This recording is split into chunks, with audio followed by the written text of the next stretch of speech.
ಗುಂಪು 3ರ ಚಟುವಟಿಕೆ ಏಕ್ ಭಾರತ್ ಶ್ರೇಷ್ಠ ಭಾರತಕ್ಕಾಗಿ ಓದು. ನಮ್ಮ ಭಾರತ ವಿಶೇಷತೆಗಳನ್ನು ಓದಿ ಅನ್ನೋದು ಇಲ್ಲಿ ಪ್ರಸ್ತುತಪಡಿಸಬೇಕು. 7ನೇ ತರಗತಿ ವಿದ್ಯಾರ್ಥಿ ಸಾವಿತ್ರಿ. ಭಾರತ ನನ್ನ ದೇಶ, ಇದು ಹಳೆಯ ಸಂಸ್ಕೃತಿ ಬಣ್ಣಗಳ ಮಿಶ್ರಣ. ಈ ನನ್ನ ದೇಶ ಕನಸಿನ ಪ್ರಪಂಚದಲ್ಲೇ ಮೂಡಿ ಮಾಡುವ ಸೌಂದರ್ಯವನ್ನು ಹೊಂದಿದೆ. ಇಲ್ಲಿ ನಾವು ಹೃದಯಪೂರ್ವಕವಾಗಿ ಅತಿಥಿ ದೇವೋಭವನ್ನು ಅನುಭವಿಸುತ್ತೇವೆ. ಇಲ್ಲಿ ಎಲ್ಲ ಧರ್ಮಗಳಿಗೂ ಗೌರವ, ವಿವಿಧತೆಯಲ್ಲಿ ಏಕತೆ. ಬೇರೆಡೆ ಉಡುಪುಗಳು, ಕೃಷ್ಣಾ ನದಿ, ಸರೋವರ, ಪರ್ವತ, ಪ್ರಕೃತಿಯ ವರದಾಯವಾಗಿದೆ. ಇಂತಹ ನನ್ನ ದೇಶ ಭಾರತ ಶ್ರೀಮಂತ ಸಂಸ್ಕೃತಿ, ಧೈರ್ಯಶಾಲಿ, ಬುದ್ಧಿವಂತ ಜನತೆಯಲ್ಲಿ ಹೊತ್ತು ಮೆರೆಸುತ್ತಿದೆ. ಭಾರತವು ವೈವಿಧ್ಯತೆ ಮತ್ತು ಶ್ರೀಮಂತ ಸಾಂಸ್ಕೃತಿಕ ಪರಂಪರೆಯನ್ನು ಹೊಂದಿರುವ ವಿಶ್ವದ ಹಳೆಯ ನಾಗರಿಕತೆಯಲ್ಲಿ ಒಂದಾಗಿದೆ. ಸ್ವಾತಂತ್ರ್ಯ ನಂತರ ಇದು ಸರ್ವತೋಮುಖ ಸಾಮಾಜಿಕ ಪ್ರಗತಿಯನ್ನು ಸಾಧಿಸಿದೆ. ವಿಶ್ವದ 7ನೇ ಅತಿ ದೊಡ್ಡ ರಾಷ್ಟ್ರವಾಗಿ ನಿಂತಿದೆ. ನನ್ನ ದೇಶ ಭಾರತ ನನ್ನ ಹೆಮ್ಮೆ ಕಾರಣ. ಶ್ರೀರಾಮನಿಂದ ನಿರ್ಮಿತ ಭಾರತದಿಂದ ಶ್ರೀಲಂಕಾಗೆ ಇರುವ ರಾಮ ಸೇತುವೆ ಪ್ರಪಂಚದ ಮೊದಲನೇ ಸೇತುವೆ. ಇದನ್ನು ನಾಸಾ ತನ್ನ ಉಪಗ್ರಹ ಚಿತ್ರದ ಮೂಲಕ ಒಪ್ಪಿಕೊಂಡಿದೆ.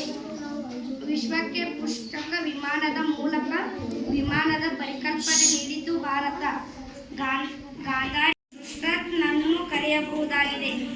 ವಿಶ್ವದಲ್ಲೇ ಪ್ರಕೃತಿಯನ್ನು ದೇವರೆಂದು ಪೂಜಿಸಿದ್ದು ನಮ್ಮ ಭಾರತೀಯ ಸಂಸ್ಕೃತಿ. ಚಾಣಕ್ಯನನ್ನು ವಿಶ್ವದ ಮೊದಲ ಅರ್ಥಜ್ಞನೆಂದು ಕರೆಯಬಹುದು. ಆಯುರ್ವೇದವನ್ನು ಜಗತ್ತಿಗೆ ಪರಿಚಯಿಸಿದ ಹೆಮ್ಮೆ ನಮ್ಮ ಭಾರತದ್ದು. ಯೋಗವನ್ನು ವಿಶ್ವಕ್ಕೆ ಪರಿಚಯಿಸಿದ ಹೆಮ್ಮೆ ನಮ್ಮ ಪೂರ್ವಿಕ ಜನರದ್ದು. ವಿಶ್ವದ ಮೊದಲನೇ ವಿಶ್ವವಿದ್ಯಾಲಯ ತಕ್ಷಶಿಲೆಯಲ್ಲಿದೆ.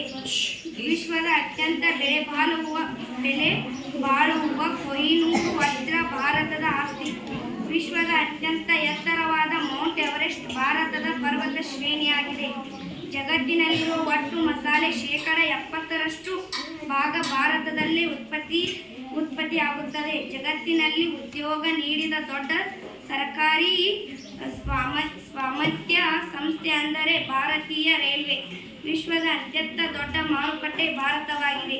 ವಿಶ್ವದ 71ನೇ ಬಿಲಿಯನಿಯರಲ್ಲಿ 3 ಜನ ಭಾರತೀಯರು ಇದ್ದಾರೆ. ಕಬ್ಬಿಣದ ಉತ್ಪಾದನೆಯಲ್ಲಿ ಭಾರತ 2ನೇ ಸ್ಥಾನದಲ್ಲಿದೆ. ಹಾಕಿ ರಾಷ್ಟ್ರದ ಆಟ ವಿಶ್ವದ 4ನೇ ಸ್ಥಾನದಲ್ಲಿದೆ. ಜಗತ್ತಿನಲ್ಲಿ ಅತಿ ಹೆಚ್ಚು ಚಲನಚಿತ್ರಗಳು ಸಿದ್ಧವಾಗುವುದು ಭಾರತದಲ್ಲಿ. ಭಾರತದ ಪ್ರತಿ ಹಳ್ಳಿ, ಪಟ್ಟಣ, ನಗರಗಳಲ್ಲಿಯೂ ಅಂಚೆ ಕಚೇರಿಗಳಿಗೆ ಕಾಶ್ಮೀರದಲ್ಲಿ